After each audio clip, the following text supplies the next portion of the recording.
Okay, I'm 1 minute late here. 1 minute late is not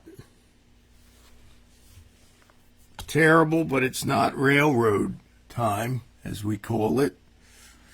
I'm going to do a little bit of business, literally, the business of getting the tip jar up there.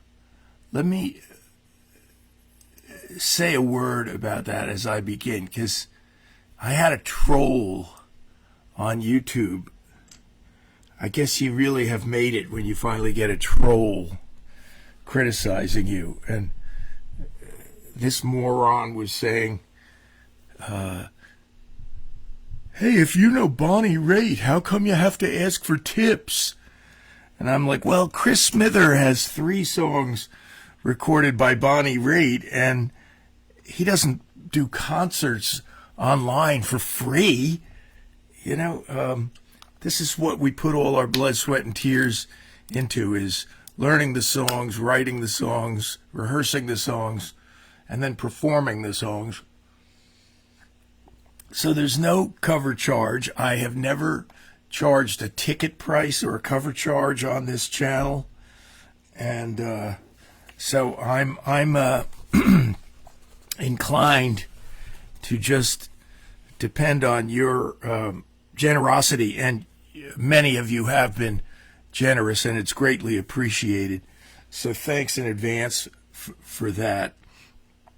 The tip jar is right there in the chat room, and it's also up if you scroll up to the whatever you call it thing. So we had a great night last night, really fun, and it was a here and gone special that was completely here and gone because I didn't archive it, I didn't put it on YouTube. And this is a real a shock to some people. They're like, oh, I didn't get to see it. I'm like, don't worry, there's another one coming. I think I've done 75, 80 of them now. Livingston Taylor has me beat. He's done his Tuesday afternoon show 95 or 100 times now. So this is our new normal, coming to you via technology. And last night I had some requests, and glad to honor them. I had my old friend Vina, who was the receptionist at London Records in the late 70s, and signed in the Rolling Stones, the Moody Blues, Benny Goodman, anybody, Bing Crosby, anybody who happened to be passing by who came into London Records, and me. And she checked in from Arizona, where she lived. I didn't get a chance even to ask her what it was like out there. I bet it's pretty hot.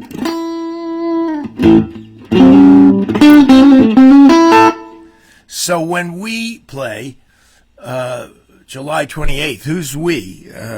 A little trio called Sons of Jersey, and we have a single called Turn You Round, and a lot of you know who we are. We're Jim Flynn, the hardest working man in showbiz, and Alan LaBeouf, the second hardest working man in showbiz, who's Paul McCartney and Beatlemania all over the globe. Tomorrow night he's playing in Stone Harbor, I believe. Alan, if you're there, check in, say hi in the chat room, tell us where you're playing tomorrow. Jamie, you could do the same. I call Jim Flynn Jamie. And me. And we're going to play basically 2 concert sets, July 28th at the beautiful Stangl Stage in Flemington. And there is going to be a cover charge on that occasion, because it's like a ticket that you buy for a concert. And it's a bring your own beer thing. They don't serve alcohol there, but you can bring a bottle of wine, whatever you feel like doing. Within reason. We like to say, have fun within reason. John Belushi got up one night in New York and pretended that he was singing to a high school dance. And I think he used that phrase. Alan was there playing bass. I was playing piano. Mike and Kathy were there. It was a bittersweet gig in New York at Trax. And Belushi came up with everybody. Lots of bands. We weren't special. And he introduced us all by fake names that he made up on the spot, which I loved. I can't tell you the name that he made up for me. It was very off color. I'll tell it to you privately if you ask me at the gig. And he started addressing the audience of sophisticated late-night New Yorkers. This was like 2:30 in the morning. And there was even a man and woman in evening clothes. When I say evening clothes, black tie and a white gown, and they were sitting at the front table drinking champagne. And he was even saying to them, for those of you in the back who are smoking, the few always spoil it for the many.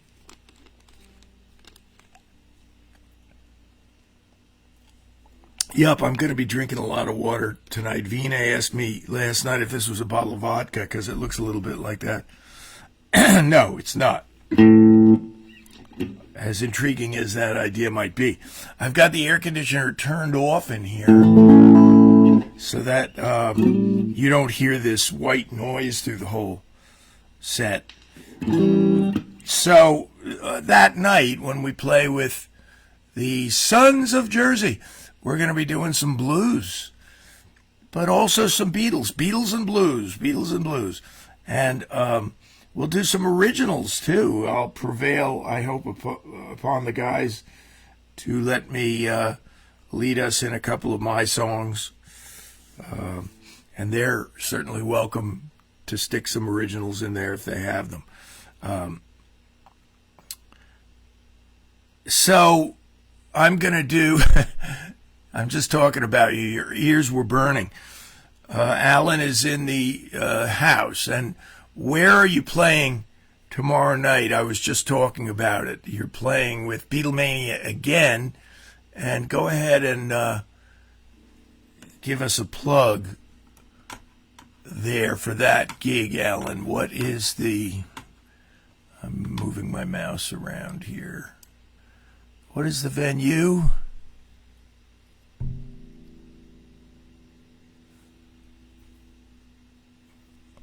I can't read that. I'm a little too far away from the screen tonight. Marty and Richie.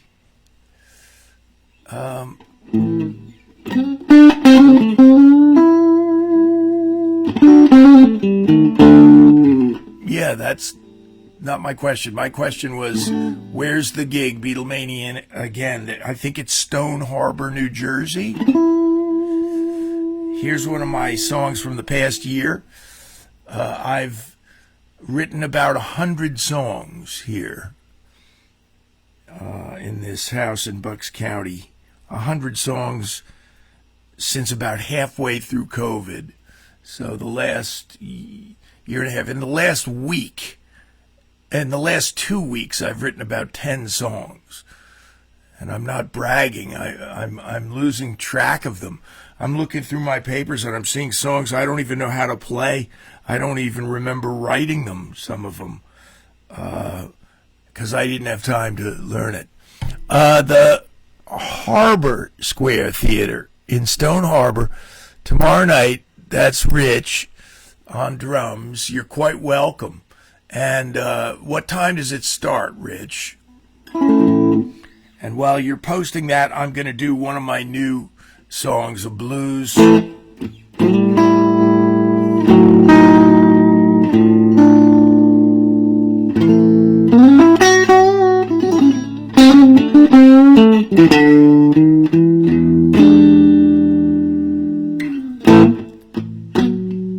I walk on the streets of gold, yeah.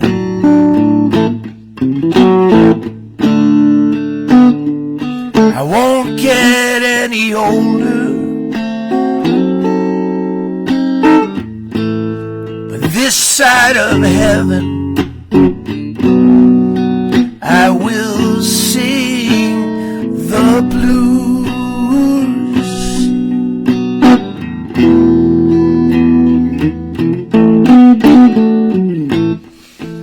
I I will lay my burden down, yeah. I'll trade my troubles for a crown, baby. But this side of heaven, I will sing the blues, yeah.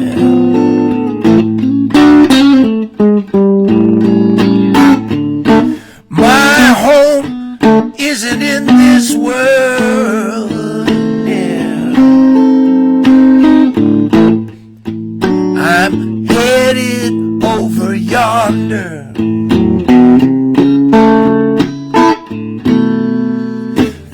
But as I walk this earth, that mic's too loud, I still have some points to ponder, yeah. Someday I'll see my Savior face to face.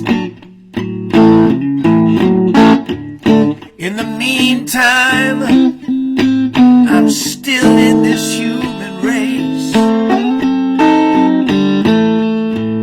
And this side of heaven, I will sing the blues. Ooh, yeah.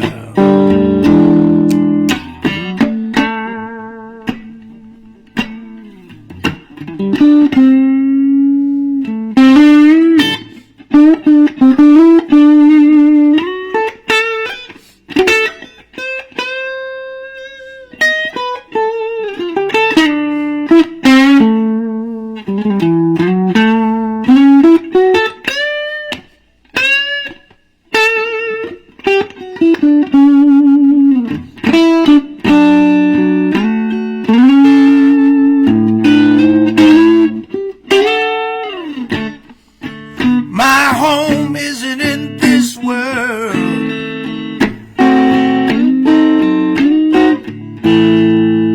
I'm headed over yonder.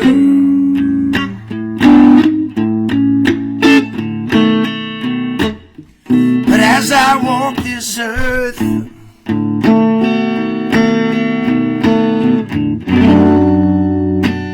I still have some points. I still have some points to ponder, yeah. Someday I'll see my Savior face to face. In the meantime, I'm still in this human race. And this side of heaven, I will sing the blues.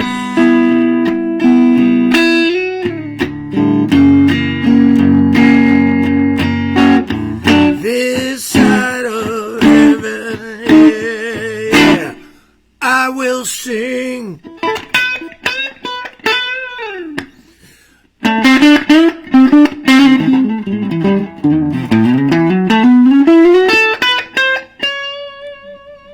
The blues.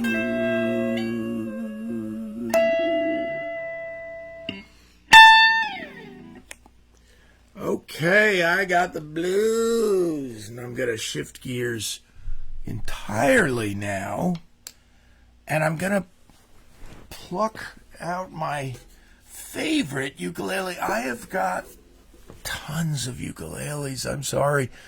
They lend themselves to collecting because they're cheap and they're small, so you can just have them.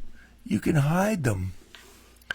Okay, there's the info on Beatlemania again. My son Eli and I just saw them, and we loved it. We had a great time over in Sellersville or Souderton, Pennsylvania. There was about 3,000 people there to see them that night. Now, this is called a Mackay. And that does not mean just because it's got a Hawaiian name, that this is built in Hawaii. It wasn't, I'm sure. It's probably built in Indonesia.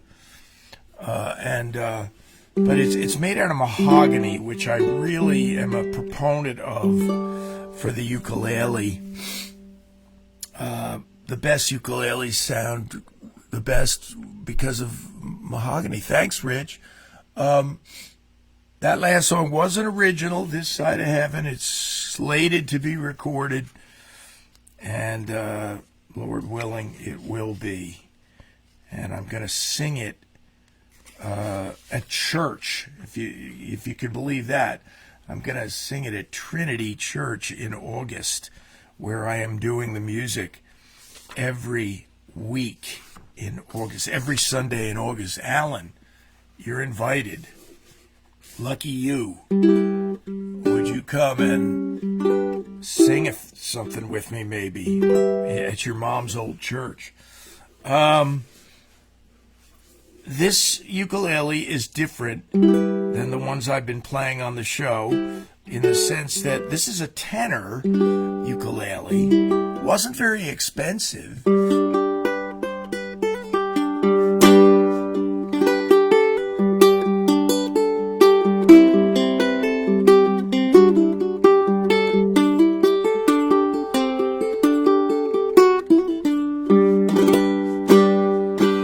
Sweet sound. This has a low G string on it, so it's really like kind of more like a little guitar, and I love it because of that. You can play things that you can't play on the high string uke. And as you know, George Harrison loved the ukulele, and I talk about that all the time. I talked about it on last night's show, which is not archived. It's not on YouTube. It was here and gone, literally. This one I will save on YouTube, and so if you want to look it up later and hear this ukulele version of George's great song,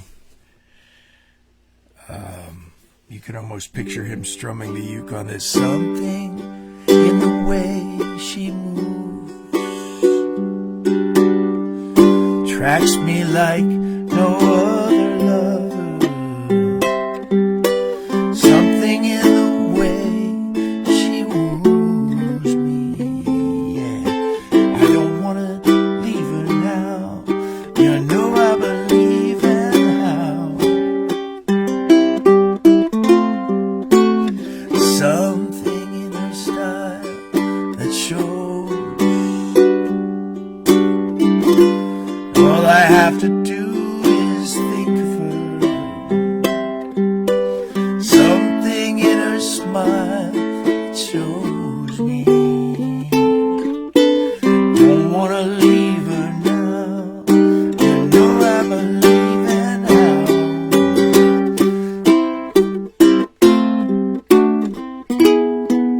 You ask me if my love may grow. I don't know. I don't know.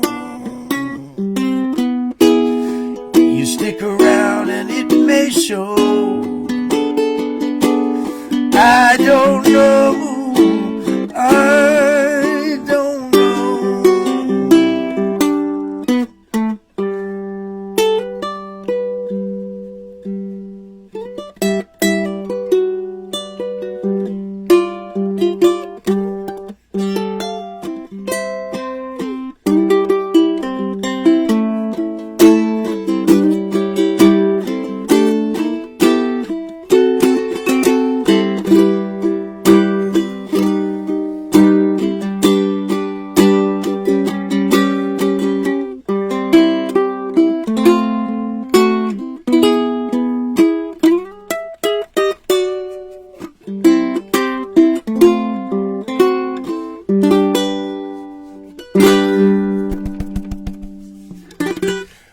Tonight we're going to look in depth at this little thing right here. But even now, and musicians call that a walk down. I've even heard it called, in an oxymoronic way, a build down. which is a contradiction in terms, of course. Somehow that describes it well, though, a build down. I'm going to talk about it for a moment. That's what we do here at Here and Gone. And if you're interested in songwriting and the art of it, I had a radio show for 5 years on public radio called Rhythm and News that was really about the art of songwriting. And so we did get into some challenging and interesting topics there. And now we're doing it here. And are any of you familiar with the immortal, great composer Charles Ives? And Alan, if you're still hanging around, let me tell you that our mutual friend, the legendary Grammy-winning North Plainfield guitar player Harry Leahy, was really in love with the music of Charles Ives. He liked it far more than any jazz, far more than any pop, and he was in heaven. People used to tell me when he would go to a Charles Ives symphony and just sit there. A lot of it was atonal, some of it wasn't. And where did Charles Ives develop this sense of dissonance that contributed to his composing? He lived and he grew up in Danbury, Connecticut, which was kind of like an all-American town, not super small, but certainly not a big city. And Charles Ives had a day gig. There's something to be said for being able to pay the bills. And what was he? I think he was an insurance salesman. And so when he wrote music, when he wrote these symphonies, he basically did whatever he wanted to do. If he wanted to write atonal, he was not dependent on the marketplace, and he was not dependent on the popularity of his music to make it. So to pay his oil bill, so he wrote his heart out, and his symphonies are really quite amazing, and some of them are very beautiful. Some of them are kind of hard to take for the ear that's not into dissonance. Where did Charles Ives, like so many of us, we learn to love some of the music at a young age, really young, and it imprints on us, just the way, that movie Fly Away Home, the little girl imprinted on the Canadian geese, and she became their mother.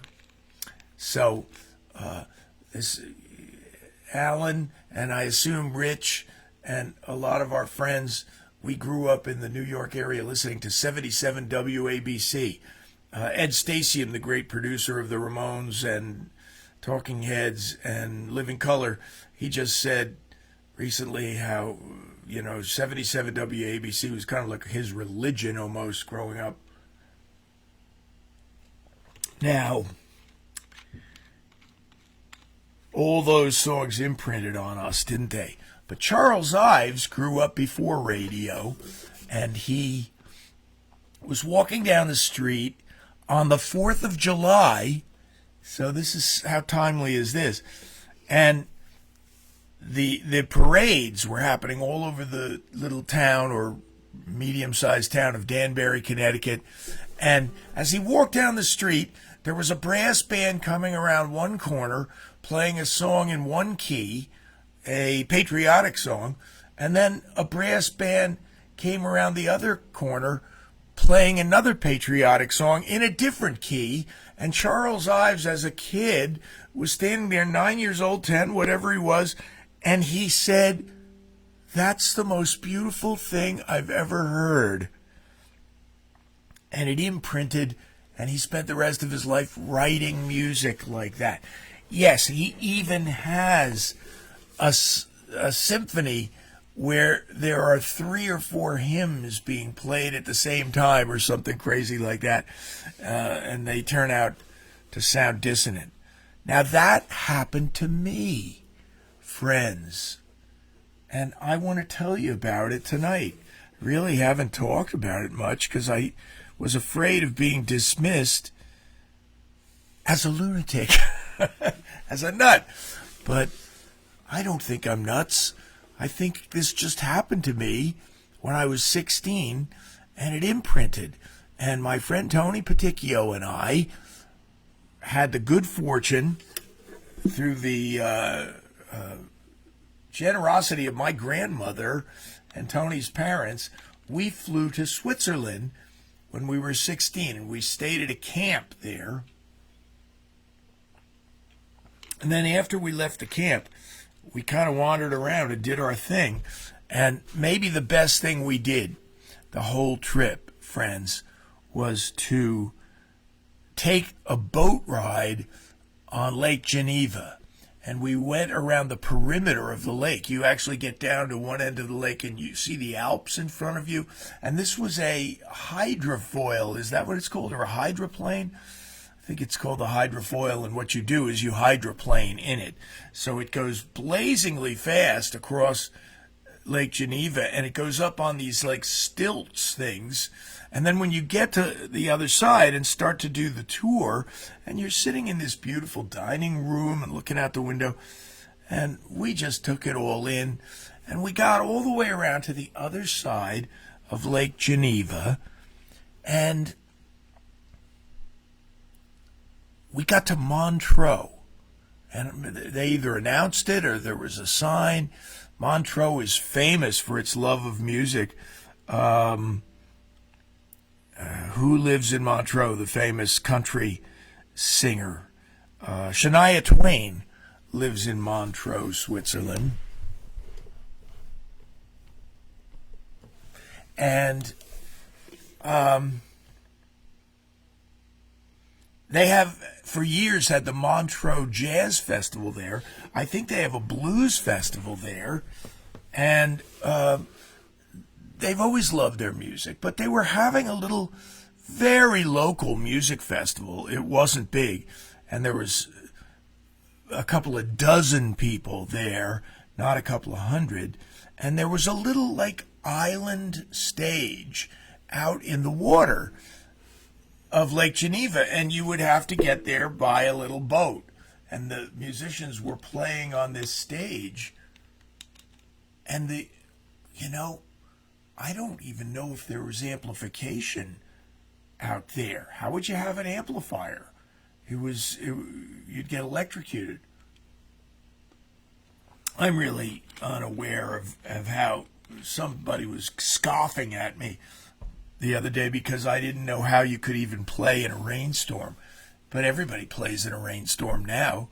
It rained on Taylor Swift the other day, and I'm like, how does she not get electrocuted? And they all laughed at me like, well, that's all been fixed like 20 years ago, Chip. You can sing in a rainstorm now.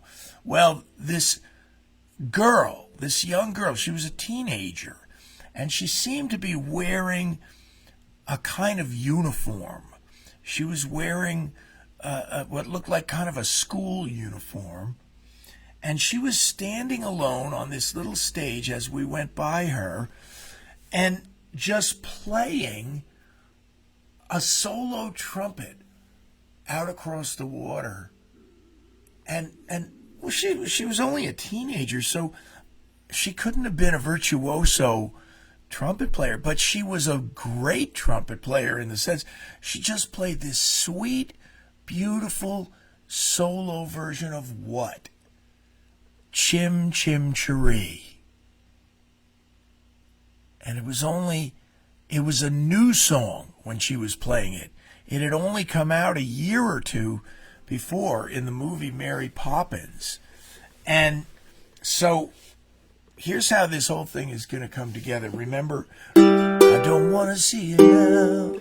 I don't want to leave her now. You know I believe. See that walk down, that build down? That preceded the Beatles' use of that by the brothers who wrote, Alexa, who wrote Chim Chim Cheree? Chim Chim Cheree by Dick Van Dyke, Julie Andrews, Karen Dotrice, and Matthew Garber was written by Richard M. Sherman and Robert B. Sherman. The Sherman brothers.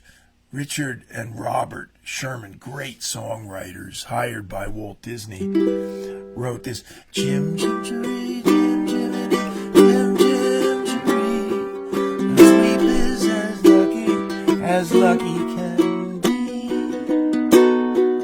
Chim Chim Chim Cheree, good luck will rub off when I shake hands with you. Now picture this, out on the waters of Lake Geneva with no chords, no strumming, no accompaniment, just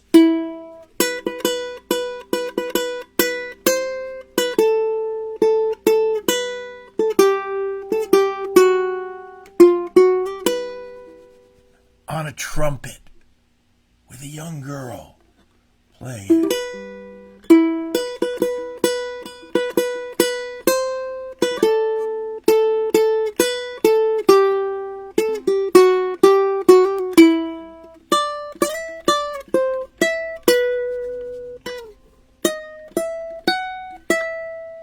And she played it perfectly and beautifully. Well, guess what?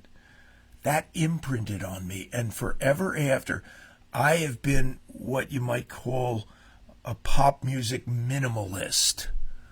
My records, I like songs that just have one guitar instead of 10 guitars. I'm the furthest thing from the Phil Spector. I love Phil Spector's records and those big bombastic records that blew Brian Wilson's mind.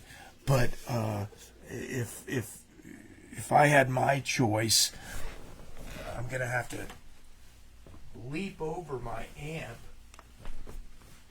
and I would trade 100 Phil Spector records for that. Oh, jeez. Yeah, I hit that thing.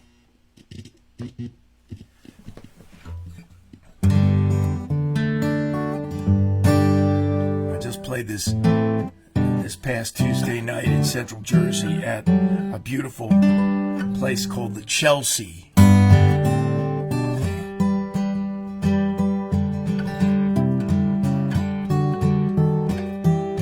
This is almost like a little symphony in and of itself, isn't it?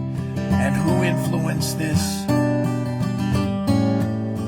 Bach, Johann Sebastian Bach, is what McCartney was playing when he wrote this incredible. That's Kenny Rankin's contribution.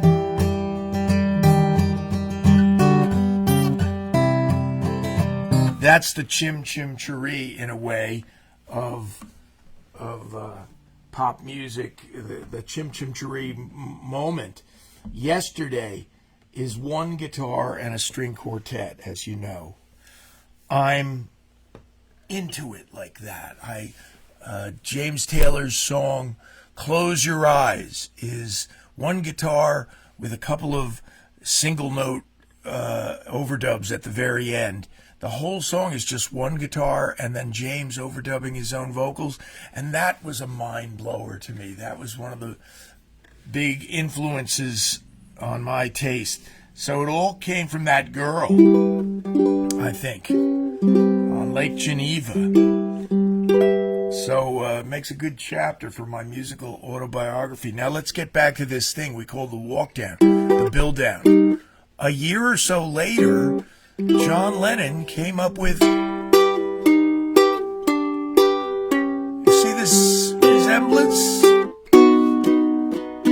Michelle, my belle, these are words that go together well. My Michelle, Michelle, my belle, sont les mots qui vont très bien ensemble, très bien ensemble. I love you, I love you, I love you. That's all I want to say until I find a way. I will say the only words I know that you'll understand. Michelle, my belle, these are words that go together well. My Michelle, I need to make you see what you mean to me. Until I do, I'm telling you so you'll understand. Michelle, my belle, these are words that go together well. My Michelle, and I will say the only words I know that you'll understand. My Michelle.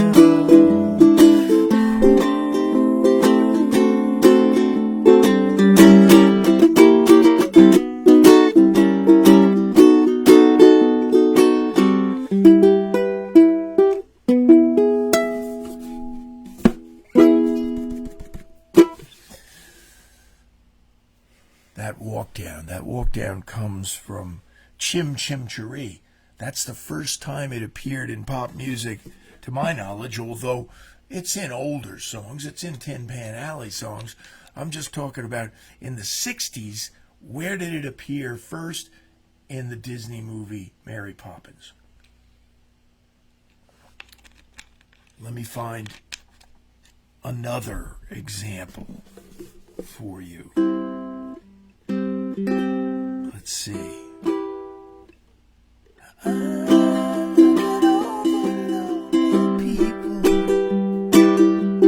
It's not exactly the same. All in E minor, same as Michelle. Eleanor Rigby picks up the rice in the church where a wedding is being. Lives in a tree and waits by the window, wearing a face that she keeps in a jar by the door. Who is it for? All the lonely people walk down. Where do they all come from? All the lonely people, where do they all belong? Father Mackenzie, I don't feel bad. Alan messed up these words once too. When it is dark in the night, when there's nobody there, what does he care? All the lonely people, where do they all come from? All the lonely people, where do they all belong?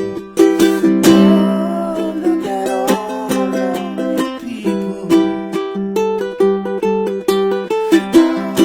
Look at all the lonely people. Eleanor Rigby died in the church and was buried along with her name. Nobody came. Father Mackenzie wiping the dirt from his hands as he walks from the grave. No one was saved. Ah, look at all the lonely people. All the lonely people, where do they all come from?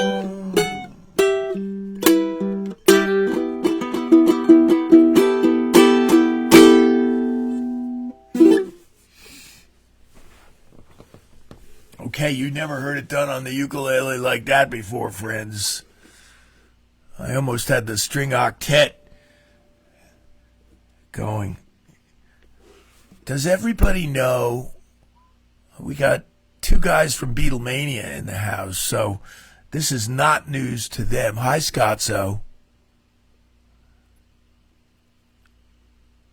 Gonna have to watch the rerun, my brother George. I wish my brother George was here. Say hi to George for me, Scotzo. George Orthy. And the question here, and hopefully my friend Marty's watching, who's one of the well-educated Beatles fans. What was the inspiration for George Martin's iconic, brilliant, genius string part? I'm going to give you a hint, and I'm going to give you some kind of prize, a hearty hand clasp, if you know the answer to this. Jamie's in the house. Jamie, you missed your name. Your ears were burning. We were talking about the gig we're going to do. Alan and I are going to get together this coming week and hammer out some of the things in the set. You're welcome to come to my house, but I think I'll come to your place and show you what we did someday. Someday, hopefully before July 28th, when we, Sons of Jersey, were playing together. And this is going to be a true pleasure for me to play with these guys. We're survivors. We've stuck around. We just wouldn't go away. And here we are, some 50 years after we met, and we're playing together. And a song that I wrote when I was 18 years old, and I'm still going to record and release it.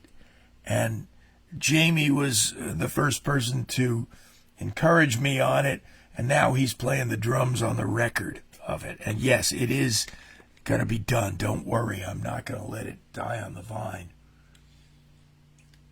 And so the allergy voice is coming back here. Whatever. Nobody cares. Yes, we're going to do like a concert, more or less, at the Stangl stage in Flemington. 2 sets, but you can dance, you can bring your own beer, you can have a great time. Yeah, we'll figure it out.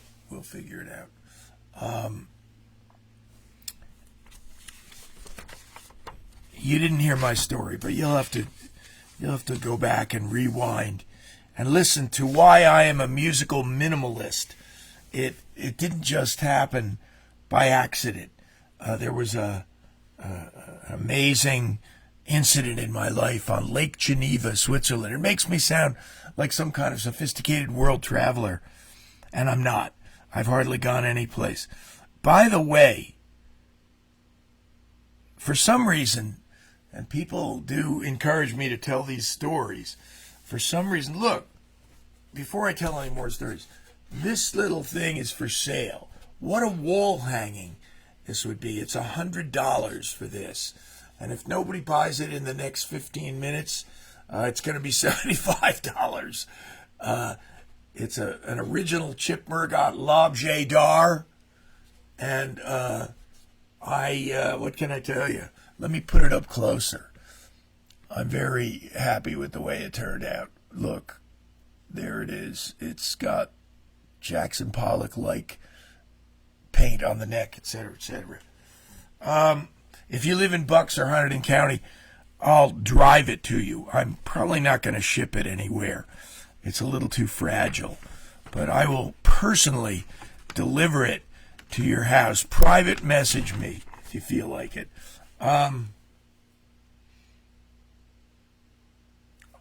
One of the only other places I ever went as a kid was I went to Florida as a teenager, 14 maybe, yeah.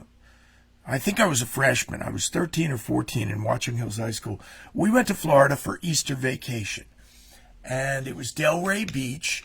I think that's where John Corba lives now or has a house. And Delray had a week where there was nobody allowed to go in the water because of what? Take a guess. Not sewage, not hypodermic needles, not anything the way you think of it as in New Jersey, not algae. but there was a proliferation of Portuguese man of war. Portuguese men of war, is that the plural?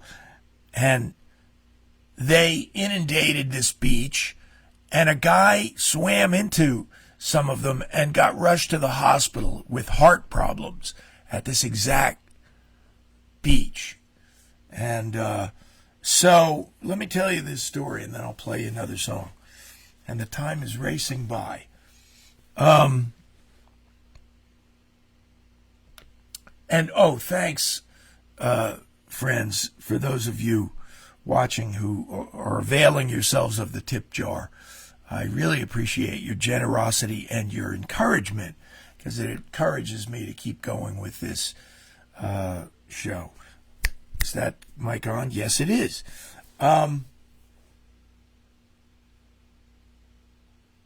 I was 13, 14. I walked down to the edge of the shore, but they warned me you can't go swimming. And I said, all right, I'll just dip my feet in the water, in the lapping waves. It wasn't big surf-like waves like we had in New Jersey and at Long Beach Island. And it's just lapping, nice little waves. And then all of a sudden, friends, my big toe went out of joint, and suddenly I felt as if I had smashed it into a rock as hard as you possibly can. And you know what a big toe looks like. And suddenly it went like this, way out of joint. And I'm shocked. What did I do? And I looked down. There's no rocks. There's no shells. There was one tentacle of a Portuguese man of war floating by. Just one. And it floated by, and I immediately left, and I think I said to my grandfather, I just got stung. He said, well, you better go back to the hotel room. And I did. And there was my mom, the nurse, the former nurse, and I laid down on the bed, and I started to go through an agonizing pain.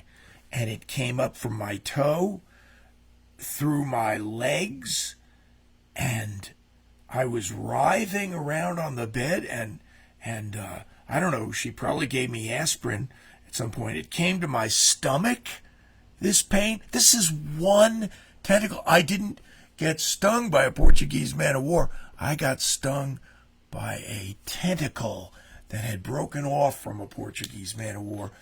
And it came all the way up to my chest. And my mom was sitting there, and as a nurse, she said, I was waiting. If it comes up one more inch, I'm calling an ambulance. Because if it comes up one more inch, it's going to be in the zone of your heart. So she sat there and watched me and probably prayed fervently. And she waited, and it stopped.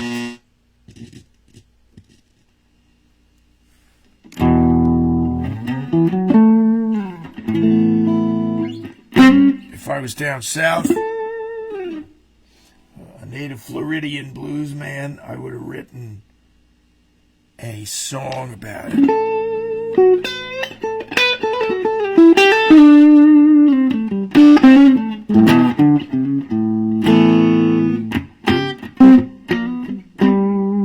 Just like this song was written by Sleepy John Estes, who had an incident and he almost drowned, and he thought, I'll write a blues about it, and it's one of the greatest blues ever written.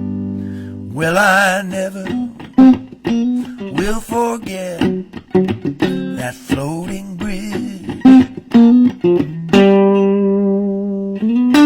I never will forget that floating bridge. Lord, I never will forget that floating bridge. They tell me 5 minutes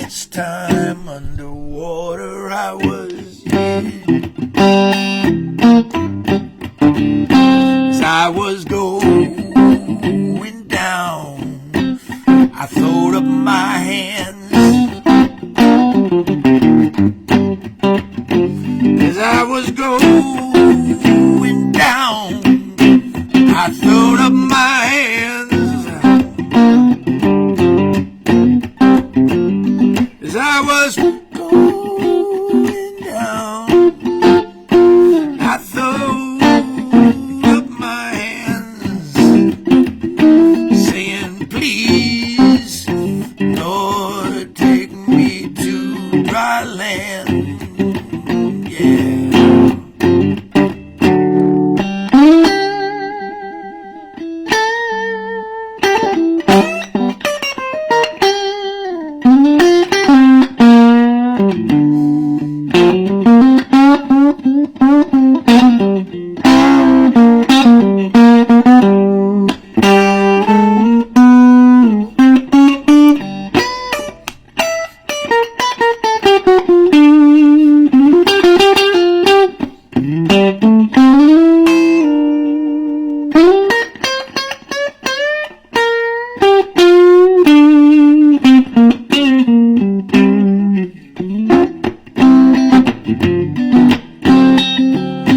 Now the people on the bridge were screaming and crying. Yeah, the people on the bridge were screaming and crying. Lord, the people on the bridge were screaming and crying. They said, Lord, have mercy when we whine. Yeah.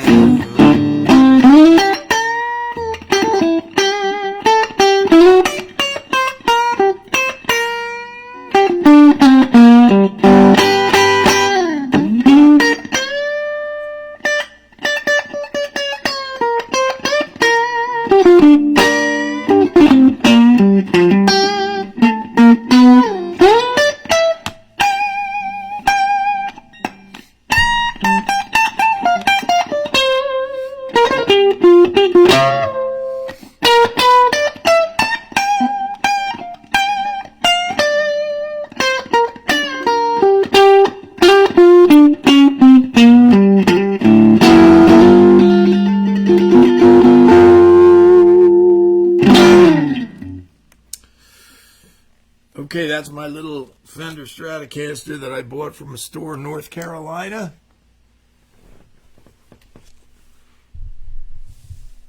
Sleepy John Estes wrote that tune.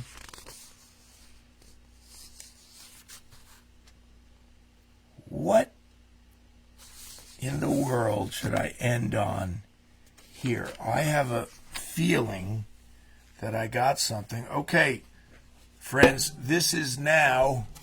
No, it didn't chip the paint. This is $75, this ukulele. It's signed by me because I painted it. I made it in September of last year. And I think it's a work of art in a way. And it would look good on your wall. And you could say, this nutty guy I know, Chip Murgott, it was $125.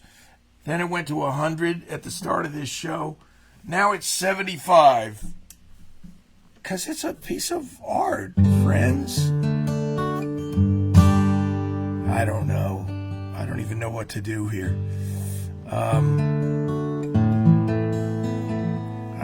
I had a couple of songs planned. I really didn't run over them that well.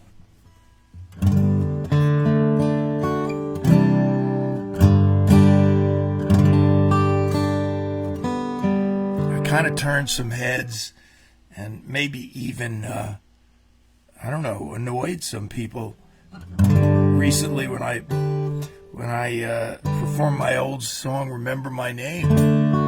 They were like, what are you so angry about, Chip? I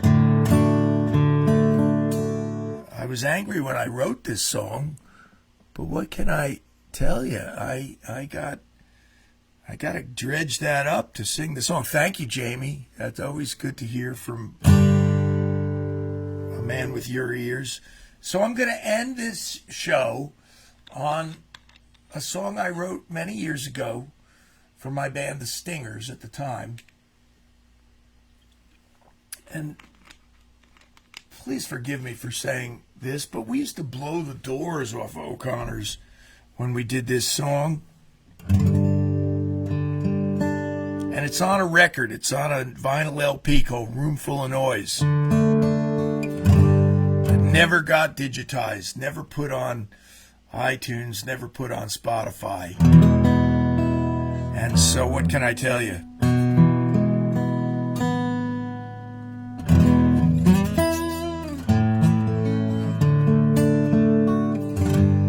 I doubt if it ever will be. What can I say? It's kind of the digital era kind of passed it by. And wouldn't it be funny? You could put it in to Google right now, Room Full of Noise by the Stingers, and somebody in England is selling the vinyl for like $75 or something. You know, they're touting it as a collector's item. Anyway, thanks for listening. Have a great rest of your weekend.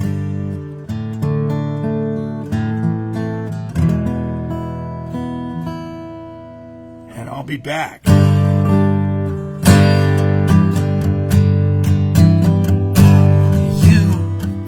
were leading me on. No, that's wrong. I made this mistake when I performed the song last time. And I corrected the mistake. I started it too low. Hey, this is what happened last night. I was really messing up last night. And I was like, great, nobody's ever going to hear this. No, I didn't mess up. Actually, I was more relaxed. So there's a standalone video of this on YouTube. And now it'll be the closing song of tonight's Here and Gone, and that'll be on YouTube too. And it's called Remember My Name. You were leading me on, baby, for a long time, but I didn't mind.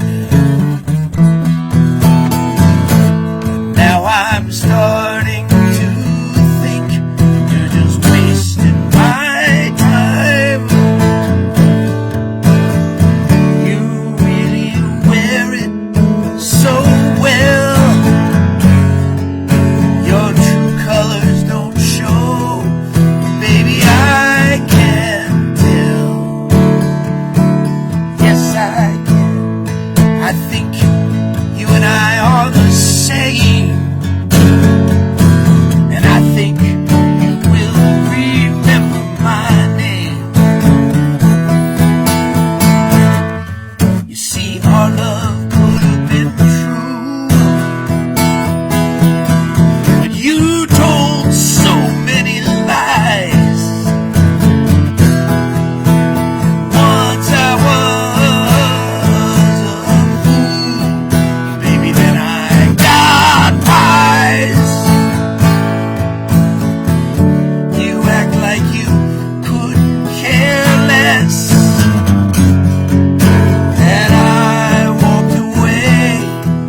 remember my name.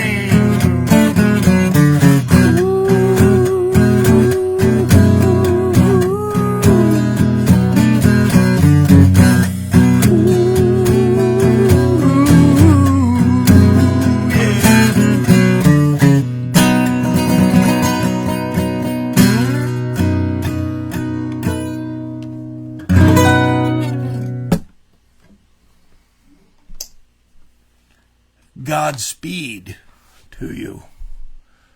Have a nice rest of your weekend.